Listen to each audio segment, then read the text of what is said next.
Looter shooter, a very simple concept. You give a gamer a gun, they shoot stuff, and every now and then drop something shiny so they keep playing. But for some reason, it seems like this genre peaked over a decade ago, and they just forgot how to make them good. In my own gamer experience, it feels like there are three camps. Either the game is genetically engineered to suck as much money out of me as possible, what even is this game, it should have been single player, and finally the old guard that's still going strong. In my last video, I went down memory lane. This time, I'm playing something new. I did not play The Division at launch because but from what I've read, Ubisoft did what they do best. Released a trailer that looked way better than the actual game, with some other problems sprinkled on top. After years of updates, I get to play The Division in its final form. I'm going through the campaign, all DLC and modes, reaching the endgame, and finally, doing all incursions to try and fill this looter-shooter-sized hole in my heart. First, what is this game even about? Black Friday 2015, back when the US was a real country and we had suburban moms throwing hands over a $200 TV. A viral epidemic broke out with the mysterious virus sweeping across the states. Originally thought to be just a variant of the common flu until it started killing people and causing widespread chaos with major cities going into quarantine.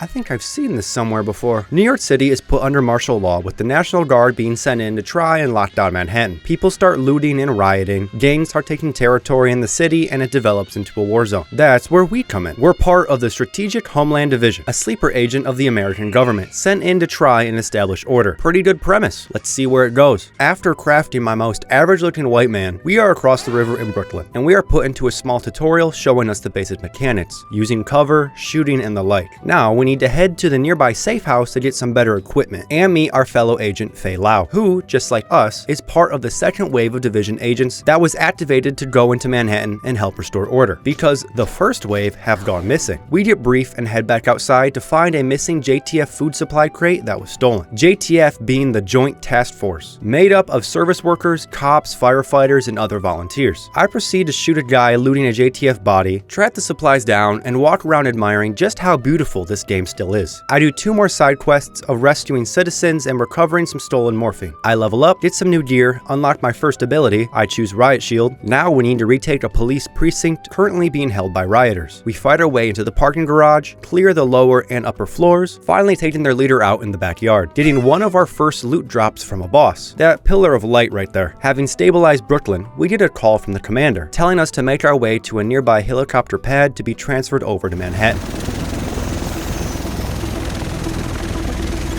Do this! Look, Major.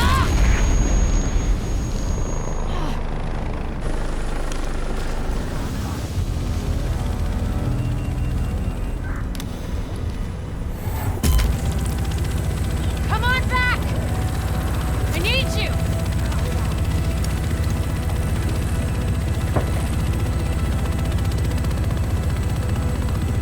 Look, you're gonna be okay.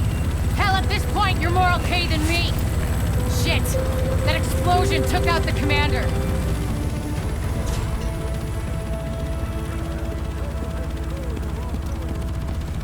Landing at Camp Hudson on the river, Fei Lao is taken away to have her injuries treated. We talk to a JTF officer, use the nearby situation board, and finally head to our next mission. Okay, before we continue with the story, let me explain what The Division is and how the gear system works. This game is a open world, cover-based looter shooter. So during our playtime, we will be killing many enemies in the pursuit of better gear and weapons. This game is for the player that likes to start out weak and by investing time, slowly build up their character to be stupid strong. When you hit level 30 and reach the endgame, the gear system changes drastically. So for right now, I'll lay out the basics. You have 3 weapon slots, 2 primary weapons for your standard assault rifles, shotguns, snipers, SMGs, LMGs, and a sidearm, allowing you to mix and match as you see fit. If you want to run double snipers, go right ahead. Next, we have 6 gear slots, chest piece, mask, knee pads, backpack, gloves, and holster that have 8 different rarities that I will talk about later. For now, I will just be using whatever has the bigger number. Also, The Division has an amazing customization system, allowing me to play dress up while mad dumping gangsters in the streets of New York. To recap, shoot, collect, swap out for bigger number. Leaving the camp, the second in command, Captain Benitez, is supposedly at the makeshift base of operations inside the US Grand Post Office, but has gone quiet when a group of armed rioters assaulted the building. Running over there, I assist the JTF in fighting off the attackers, and we unlock our new base of operation for the duration of the campaign, which needs to be rebuilt. You have the main entrance with your stash and vendors to buy and sell gear, the medical wing, security wing, and tech wing, Wing that unlock new abilities, parts, and skill mods when you upgrade them. Fei Lao shows up with an injured leg, tells us how much she loves this city and we need to save it. She will give us comms over the radio alongside our onboard AI named Isaac. You have 18 missions in the campaign that are based on one of the 3 wings in the base of operations. Missions can be tackled in whatever order you want, with a catch. Each mission is within a zone of the city that is assigned a level. If you are even 1 level below what the mission requires, you will get your ass clapped. So best to just do the missions as they come and level up in the open world when needed. The open world in this game is fantastic,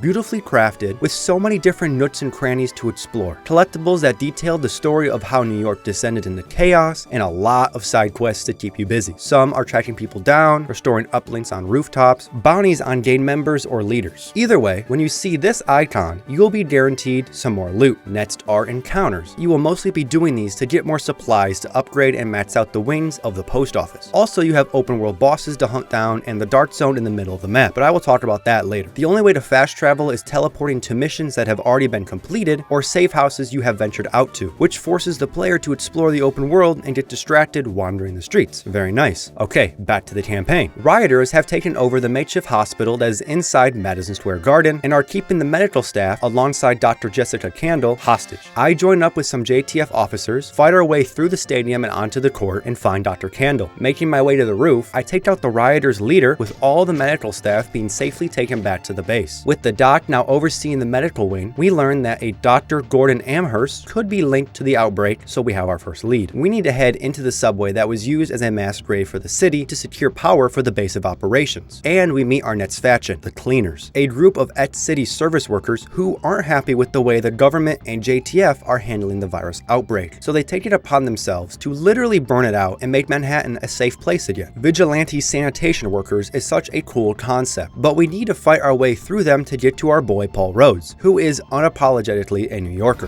Whoever just turned on the lights, you're either JTF or you're really fucking lost.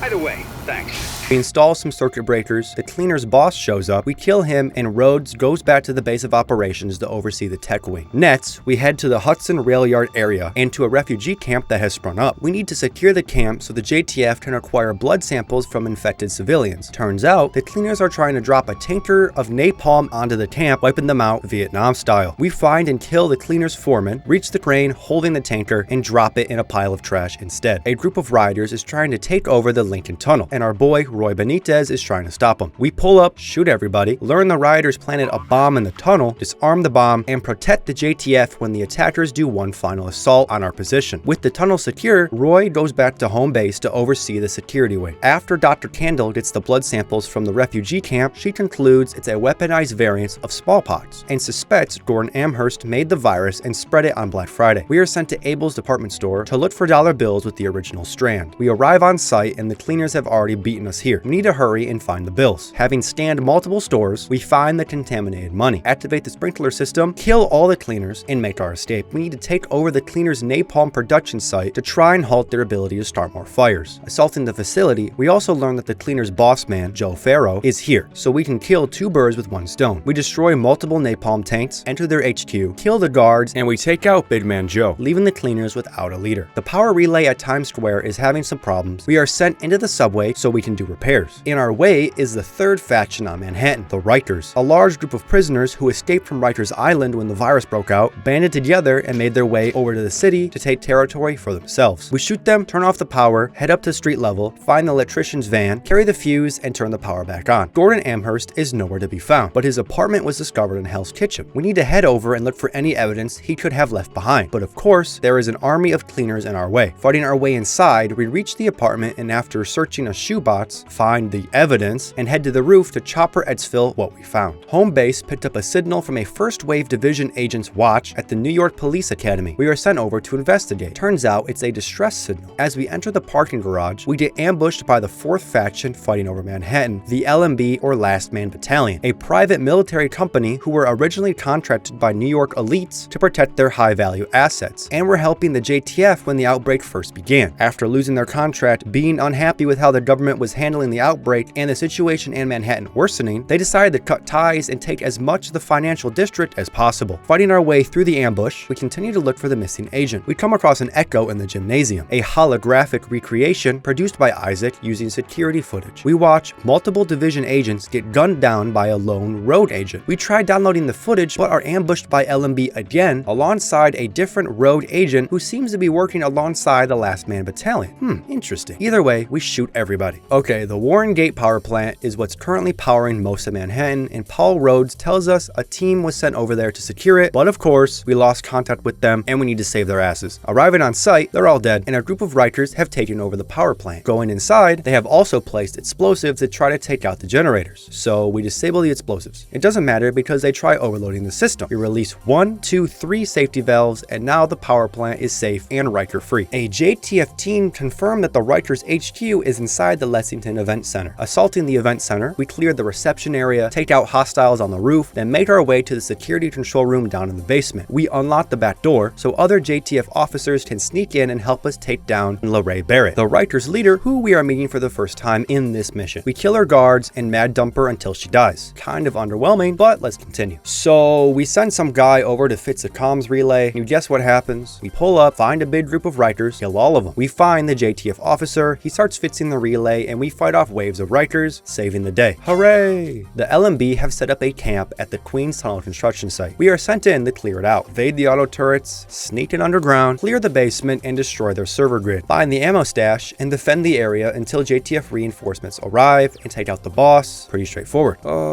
What's next? The LMB have a forward operating base in front of Grand Central Station. We need to sneak in through the subway, fight our way into the control room, turn off all auto turrets, and assault the base. A decent mission. Hey, you still there? We are on to the last 3 missions that are way more interesting. Virologist Vitaly Ternenko is hiding in a safe room deep under the Russian consulate building, and the LMB are trying to get to him. He is a known associate of Amherst, so we need to beat the LMB and extract him alongside his notes on the virus. We assault the compound, find the server room to try and download some virus models, and fight our way to Ternenko's safe room. As we are about to extract him, more rogue division agents who are working with the LMB pull up and exfil him by helicopter, but not before we kill one of the rogue agents and download the notes off him. Alright gamers, the final campaign mission, and we have a big task in front of us. Colonel Charles Bliss, the leader of the LMB, is making his last stand at the UN building, so the JTF are going to assault the front gates as a distraction so we can sneak inside and shut off their defenses. We have a few objectives: kill the Last Man Battalion's leader, save Ternenko, and learn who the rogue agents are. Let's do this. The JTF starts their assault. We make our way underground and set up charges to blast our way into the parking garage. Fighting our way topside, we kill more LMB and hack all auto turrets in the courtyard, allowing the JTF to enter. Assaulting the UN building, we find an Echo showing the rogue agent's leader, Aaron Kaner, who was helping the LMB, deciding to betray them by taking Ternenko along with his virus research for himself and escaping the building. I will talk more about Kaner in a bit, but for now, we need to focus on taking out Colonel Bliss. Clearing more rooms, we fight our way inside the General Assembly and take out a majority of the LMB leadership, leaving only Bliss, who is trying to escape by helicopter. Bliss starts attacking us with these stupid ass missiles which kill me several times. We reprogram the previously hacked auto turrets and take the big guy down. With Bliss gone, all major faction leaders in Manhattan have been taken care of. But it's not over just yet. We receive a strange signal on the outskirts of the city, which leads us right to Gordon Amherst and his lab where he made the virus that caused America to fall into chaos. An Echo was left behind by the one and only Aaron Kaner, who lore dumps to us about what his plans are. A little backstory on Kaner. When he was first activated as a Wave 1 agent, he was tasked with securing the Dart Zone, a huge area in the middle of Manhattan where the government and JTF quarantined off infected civilians by building a giant wall to hopefully stop the spread of the virus. Of course, it didn't work. The virus spread and the gang started moving in, so the Dart Zone was abandoned. While the JTF were packing up to leave, Kaner was escorting a group of civilians to safety when they came under fire from a group of Rikers. He radioed in for backup, but the JTF said no, causing everyone but Kaner to be killed, leading him to go rogue, recruit other agents, teaming up with the LMB, and doing some joint operations. Back to the lab, we learn Amherst's goal with creating the virus was to reset the world back to the old rules, survival of the fittest, by engineering a virus that killed the weak. Kaner found Amherst in his lab, dead by his own creation, and leaves us with a final remark.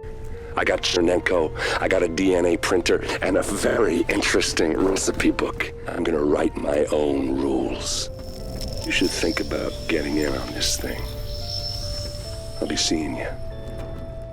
That's a Division story campaign, and personally, I think it's just okay. The premise is fantastic. The virus, New York City quarantine, Division agents, the different unique factions, Aaron Keener, Gordon Amherst, road agents. So many cool plot points trapped in the game that can't really do them justice. The Division does an open world design that lets you do what you want when you want, but hurts the narrative. Characters like the faction leaders show up and die in the same mission. The people at the base of operations are pretty forgettable. Fei Lao is the person we interact with the most, and I know next to nothing about her. My favorite character in the game turned out to be the Joe Rogan conspiracy podcaster Rick Velassi. I will give the game some credit. Stuff like the lab reports and the found footage are really cool and set a very bleak tone, which I love, as well as the many collectibles in the open world that explain character motives and insights on how the city plunged into chaos. Really good environmental storytelling, but I want a story that gets me invested into the world and characters, which then gives me motivation to run around and learn more. Anyway, the Division's story is only a small part of its overall package. Playing this game was still so much fun. Even if some of the campaign missions were just okay, there was usually a set piece, a cool side quest, or just finding something cool while wandering the streets of Manhattan to keep me engaged. I was never bored. Having finished the campaign, I'm level 28, so we have a few things we need to do before we can go to the endgame raids called Incursions. First, fully level up all 3 wings of the base of operations. With every upgrade unlocked, we have access to 9 different abilities and 3 different super abilities called a signature skill, with each ability having 3 different mods to choose from, which you can mix and match as you see fit. I will be saying this a lot, but this game has a stupid amount of player expression. You want to run Pulse to stand for enemies behind cover, throw a remote turret, you could run a med station to keep you and your team alive, shoot a sticky bomb, throw a seeker mine, hide behind a ballistic shield, throw down mobile cover if you're exposed, and with mods like making your turret a flamethrower or having a support station that gives you ammo, the possibilities feel endless. It all depends on what kind of player you and your team want to be, which is amazing. With the post office maxed out, we are now level 30 and are in what I call Endgame Part 1, which involves completing world tiers, starting from 1 and working up to 5, with gear score being our new metric on how powerful drops are. In this stage, just continue to equip your highest level items and sell or dismantle junk you're not going to use. World tiers don't take very long. I got to tier 5 in around 6 hours of play using the new unlocked daily and weekly assignments. Okay, besides the open world, what other activities does the Division offer a gamer? The previously mentioned Dark Zone can truly be entered at any time during the campaign. Overrun by all the different factions, your objective is to find gear and weapons from killing enemies, clearing out landmarks, or looking in contaminated areas. All gear found in the Dark Zone has the virus on it, so it needs to be extracted by helicopter for quarantine, which is extremely loud, so you need to be careful. You can run into other players while exploring, and they can choose to either help you, ignore you, or go rogue, kill you, and take your stuff. So it's good to have trust issues when you run into other players, and with DZ having open voice chat, you can yell gamer words at people who try to steal your junk. Here's how it went for me. I had been exploring the Dark Zone for a while, and with you only being able to carry a small amount of loot at one time, I had done multiple extracts and seen a few friendly players. I hear some gunfire in the distance. I go to investigate. I run into 2 other players who I'm friendly toward. Oh, how foolish I was. What's up, Nokita? How you doing? Warning, an agent in your vicinity has gone rogue. From that point forward, I was checking every corner, every sound, every little noise could be a player stalking me. I felt this uneasiness looting and trying to extract that didn't leave me from that point forward. It was awesome. Then there's the other side of the Dark Zone, where people usually go rogue all at the same checkpoint to try and farm kills, with usually a hacker or 2 running around. As it stands in 2025, the Dark Zone is kind of a mixed bag, at least on PC. The core DZ experience of trying to loot and being nervous with other players around is still there, but probably not like it was back in the day when the servers were full and people had to line up to play. With you having to fight other players in the DZ, how was the PvP experience? PvP is just kind of okay. My first PvP experience was playing the Last Stand game mode, Agent, let's get you up to speed on what you'll be dealing with out there. which involved holding 3 nodes at different sectors to gain tickets while collecting and using shade tech to upgrade your team's defenses or spawn points at each sector. I had fun for the first few minutes until a hacker started being a jobless jackass. He started aimbotting the enemy team, ruining the fun for everybody, so we just started goofing off. The way PvP works in the Division, to my knowledge, is that everyone's gear is normalized in the 2 PvP specific modes, Last Stand, the 4v4 skirmish mode, as well as in the Dark Zone. This tries to level the playing field for everybody, but doesn't really work that well because gamers who have optimized builds specifically for PvP will always have an advantage over your casual dad with a mortgage and 2 kids who played on the weekend. The funniest part of all of this is that everything I just said doesn't even matter when you factor in the hacker problem. Hackers were the worst for me in the Dark Zone with people flying around, shooting through walls, and the second funniest part is that barely anyone plays PvP. Queue times are stupid long, and even if I found the game with the high chance of there being a hacker, why even bother? Next is the game mode Underground. You go into the New York subway, which has been overrun by the different enemy factions, and kill everyone. That is basically what you're doing. To access Underground, you first need the DLC, and then you need to do a quick story mission where you need to check in on the secure quarantine center that had a civilian go missing. Arriving on site, it gets bombed by a group of Rikers. We now head back to the base of operations, and down in the terminal, we go even further deeper to the subway, giving us access to the underground operations. After doing one mission where you kill the Rikers responsible for the attack, the mode opens up and lets you do whatever you want. Want to do a short, medium, or long operation? What difficulty do you want? Underground also has its own ranking system, just like the Dark Zone in PvP, so the more missions you run, the more rewards you get from leveling up, and you unlock more modifiers, which when applied, give you even more loot. The cherry on top is when playing an operation, there's a chance a hunter spawns to try and take you out. A secretive and very elusive faction we don't know much about, but what I do know is if you're not careful, they will clap your shit. I will say, my love for this mode may come from my deep appreciation of trains. You can say I have trait autism, I don't care. Exploring the underground of New York is so claustrophobic, the lore and audio logs are so depressing, and I just can't get enough.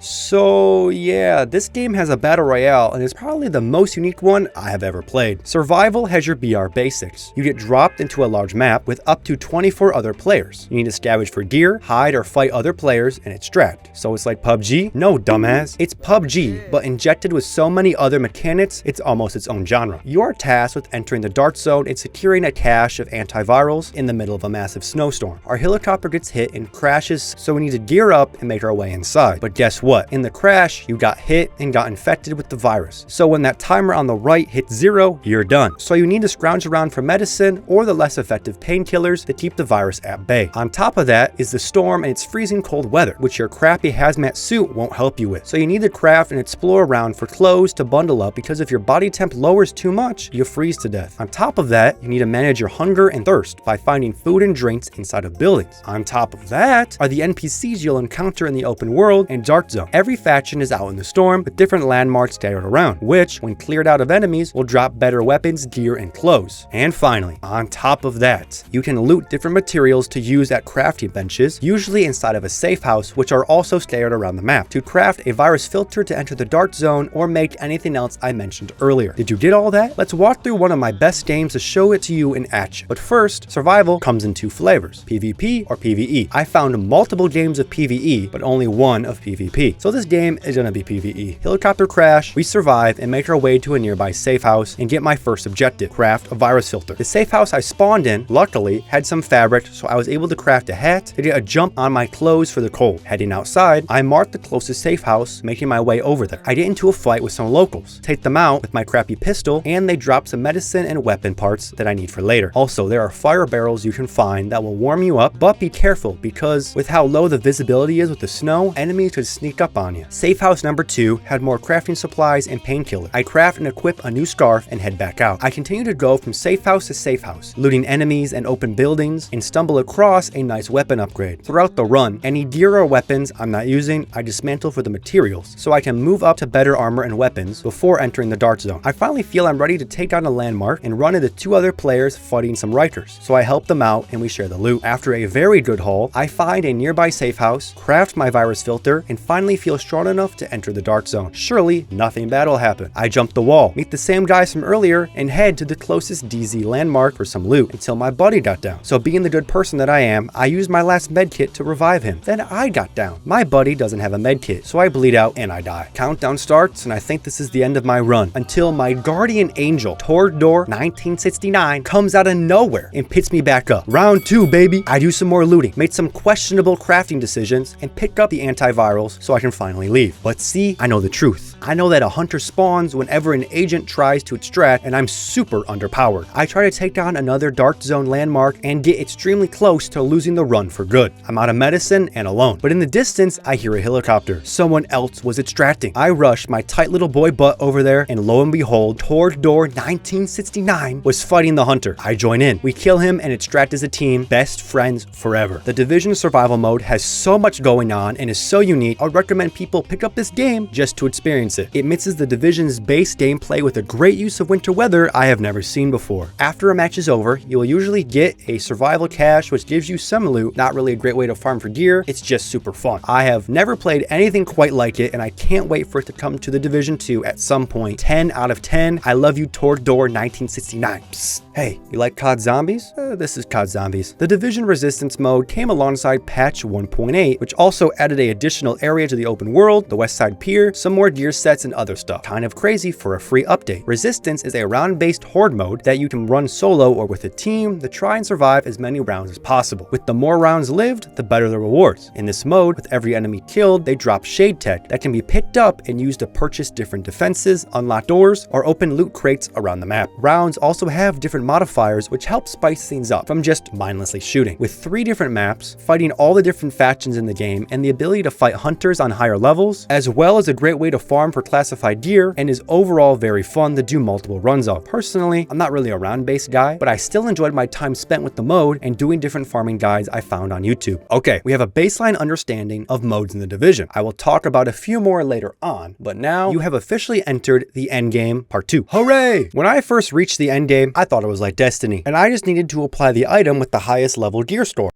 We are once again throwing gear score out the window, and like I said previously, weapons and armor drop in 8 different rarities. We got Worn, Standard, Specialized, Superior, High-End, Exotic, Gear Set, and finally, Classified Gear Set. During the campaign, you'll most likely only see Gray through Purple, while the endgame is all about High-End, Exotic, and Gear Sets. First, I'll explain what Gear Sets are, because they are needed for the incursions I want to do later on. And when you get to the endgame, the Division does a really shitty job explaining how all the new systems work. Or I'm just really stupid. Gear sets are the teal color items that should start dropping when you start leveling through the world tiers, and they give you bonuses based on how many you have equipped at once. So let's take a look at the Striker gear set as an example. If I have 1 piece on my body, nothing happens. 2 pieces give me a 20% stability bonus for my guns. 3 gives me a 10% armor damage bonus, and finally, having 4 pieces gives me the Striker battle gear talent. What does that do? Striker is known as the standard damage set, so the talent gives you more damage the more shots that you land on enemies. Down here you see my talent at work. If I hit a shot, I get 1% more damage and it stats up to 100%. If I miss a shot, it's lowered by 2%. So the stability from 2 pieces helps keep my shots on target and allow me to pump out a lot of damage. With 14 different gear sets in the game, there are so many different ways you can swap up your playstyle. You want to be a healer? Use the Reclaimer set, which allows all 3 mods for your support station to be used at once. Light sniping? Deadeye gives you a 100% critical hit chance when scoped in while in cover. D3 lets you use an SMG with the ballistic shield instead of just a pistol. Like to go rogue in the dart zone, Banshee refills your ammo and you take less damage from non-rogue players, and with many others to mess around with. Now, these are just the standard versions of these gear sets. They also have classified versions, the one with the little folder. They keep the 4-piece bonus, but also have a 6-piece bonus that most of the time is stupid strong. Striker is now more forgiving with missing your shots and gives you a new self-healing ability. So basically, if you hit your shots, you heal yourself and do more damage. Very nice. But keep in mind that the normal versions of gear sets can't be used with classified ones. You need a whole new set that has the folder on them. You understand? I don't want to keep you here all day. So here is a quick rundown of weapons, exotics, and whatever the hell these 3 stats mean. Weapons and talents. The only weapon rarities you should care about are high-end and exotic. Truly, you can use whatever weapons you want, but if you want to be somewhat optimized for incursions like me, here is a list of the best weapons per weapon type. I used these 2 assault rifles and the House SMG for all 4 incursions, and I love them a lot. But you may ask, is every weapon drop identical? Weapons in the Division drop with 3 different talents that can make or break a solid gun. So if you have a lightweight M4 that drops with crappy talents, don't keep it, or you'll have a full and cluttered inventory and stash like I do. High-end weapons drop with 3 random talents, with 1 being in a free slot that I will talk about in a second, and exotic drops with 2 random talents and 1 persistent one that makes it unique. So every House SMG has 1 talent that will always be the same. The talents Destructive and Ferocious are probably the 2 best in the game, and here is a list of others that are good as well. Talents can also be re-rolled at the recalibration station, but only 1 per weapon. So if you have a brand new gun with 2 good talents and 1 bad one, re-roll that thing, get something better, and save the weapon. Finally, we come to stats, mods, and attributes. Oh boy, stay with me now. When you open your inventory, you see these 3 big numbers at top. These are your current stats, which affect what your agent specializes in and what talents are active. The first one is Firearm. This one makes you do more damage. Second is Toughness. toughness. This one gives you more health. The last one is electronics, which make your steel do more of what it does. Medit station heals more. Mobile shield can take more damage. Basically, you want these to correlate with what build you're using. You're running striker or other DPS gear set, get high firearms and a decent amount of toughness. You like using skills, swap electronics. Like I mentioned earlier, most talents have stat requirements before they can be used. So a talent like Ferocious needs an even amount of all 3 stats before it's activated. Unless it's in the free slot I mentioned earlier. That requires no stats, so keep that in mind when changing your stuff around. Side note, stats and attributes on armor can be changed at the recalibration station just like talents. Also, the weapons and armor can have mods applied to them, but those are pretty self-explanatory. Truly, the possibilities are endless to micro-adjust to your heart's content. Finally, this is where gear score sneaks its little butt back in. You can use the optimization station to increase your gear stats and score. But truly, you don't need to do that. I have read so many Reddit threads about how having a well put together classified build will always be better than applying random gear and bringing it up to max level of 291. Find a gear set you like, watch a YouTube video on how to build it effectively, and you're good to go. I'm sure the comments will let me know if I have something wrong. Okay, now hopefully you have a decent understanding of how everything works in the division. Let's see how the hell you get one of these sets. But quickly, because this video is already too damn long. High-end weapons, gear sets, classified gear sets, and exotics will drop from almost anything, so you can play whatever you want. But the devs added a very cool feature that lets you specify what gear sets you want to drop while spicing up how all PvE game modes play with global events. These cute little events last for 1 week at the start of every month and have a set modifier that changes PvE, like Assault increases my agent's damage while in close range. So I started running a shotgun and SMG. While playing, you get GE tokens that can be spent on a gear set cache that is guaranteed one classified item. You get tokens from playing dailies and GE event missions, or you could be like me and run an open world boss circuit, netting myself a stupid amount of tokens each run. Global events are fantastic, but only have a few gear sets per event. So if the gear set that you want is not in this event, you'll have to wait maybe months, which is stupid, but it's the way it is. Legendary missions are some of the campaign missions on legendary difficulty. These are really hard to run solo as you need a team, and most people run Amherst Department because it drops very good loot. Legendary missions also give a good amount of GE tokens. Very difficult, very fun. Incursion time, baby. Let's go through them in order I played them. First is Dragon's Nest. The JTF are investigating a mass of cleaners, with them seeming to be building a secret weapon. We arrive on site and get a nice welcoming committee. I'm running my crappy little striker build, while my partner has a cracked out medic build, which lets us just stand in the fire and not die. Fighting underneath the building, we make our way topside to a rooftop parking lot, and here is our first challenge: surviving waves of enemies while trying to kill the 4 horsemen. These huge chunky dudes have huge health pools and flamethrowers that do stupid damage. We had a few wipes, but the strategy was to try and blow up the canisters they have on their side and backs and not get swarmed by ads. We take them out 1, 2, 3, and finally 4, and now make our way inside for the final boss battle. Turns out the cleaner's secret weapon is a fire truck that is modified with flamethrowers. The fire truck is in the back of the warehouse and a tanker is on the crane on the other end. We need to survive waves of enemies and attacks from the fire truck while pressing 2 buttons at the same time to slowly move the tanker. This takes us several tries. Somehow we pull it off. Surviving fire, counting down and pressing the buttons multiple times, we drop the tanker on the cleaner's secret weapon and make our exit. Overall, short and sweet, 1 down, 3 to go. Next on the list is Clear Sky, and I actually match made with some random dude who brought a friend, and I brought my buddy from the Dragon's Nest, so we had a merry little band of 4 agents. It turns out the Rikers somehow have gained access to an LMB surface-to-air missile site and have shot down a Division Osprey. We make our way through a Riker blockade,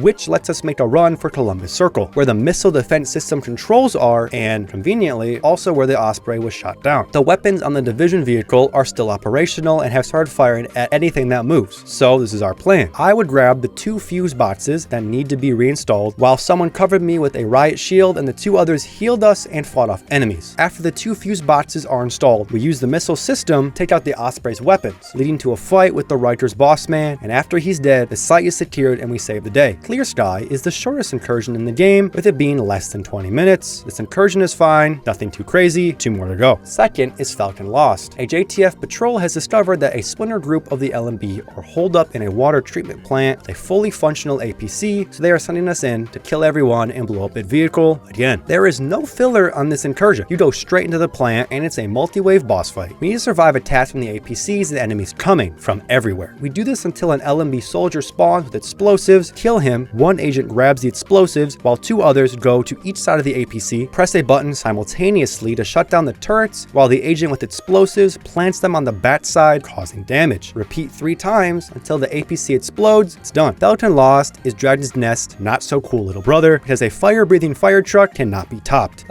Stolen Signal, how I love and hate you. I did 3 runs of this stupid incursion. First one, our group died too many times and we gave up. Second one was when I had some awesome god-tier gamer join me and solo it while I sat there and watched. Best part, he was on his lunch break at work. Shout out SJP09. And the third time with the Merry Band. A local TV station has been overrun by Rikers and they have taken multiple JTF officers hostage. So we have to break in and save them. We are given the option of 3 different rooms that we can do in whatever order we want. We go to the bottom left one first, which leads into a hallway that opens into a soundstage for a talent show. We need to kill Curveball while also protecting the hostage hanging over the stage. Every few seconds a power surge happens, so we need to watch where we stand. Basically, shoot any enemies that come out, look out for power surges, and do damage to the boss. First room done. Second door leads us to resetting the power, but in our way is a long hallway of turrets at the end. So one agent needs the D3 gear set to protect the other agent who is carrying the fuse box. I make it inside and reset the power. Now we need to save the hostage in the newsroom, which requires shooting enemies that spawn, the rushers that spawn behind us, which a stun sticky bomb helps a lot with, and do boss damage when we can. Very simple room. Third is a set of some TV show, and the Rikers are trying to arm explosives, protect the controls, and kill the boss that spawns. Probably the easiest room. Finally, the last area with hostages and my personal hell, the cowboy set. There are 3 hostages tied up with a group of Rikers on the other side of the set, the huge turret pointing right at them. Once again, we need the D3 gear set to protect the hostages when the turret is fired. We protect the first hostage that's on the scaffold, and after we quickly run over to protect the agent who activates the pyrotechnics and damages the turret. After the explosion goes off, a boss spawns and a new wave begins. Next, we need to protect 2 hostages. Activate the pyrotechnics, kill the boss, protect 2 hostages again, activate the big explosives, and flush out boss man Bobcat. Kill him, secure the area, and we have completed all 4 incursions and have completed our journey in the Division 1. Well done, gamers. The Division 1 surprised me. I went expecting a third-person cover-based New Yorker version of Destiny, but it turns out this game is a looter shooter, extraction shooter, battle royale, and spreadsheet simulator all rolled into one fantastic package. Seriously, my only complaints are the story structure is not very good, the UI looked amazing, but actually using it pisses me off, especially the stash. Oh my god, the stash. And finally, the onboarding for the gear set system requires a PhD in Livid Fray videos, but that's only a small piece of the overall Division pie. I love the city, I love the vibe, I love the loot, I love the people still playing this game because they are always so willing to teach me stuff and run activities for hours. Truly a great game. I got over 75 hours of enjoyment off a $15 purchase and would recommend it in a heartbeat if you are interested in the PvE and not PvP, at least on PC. If you play on console, let us know how the player counts are, and as always, thank you for watching this long.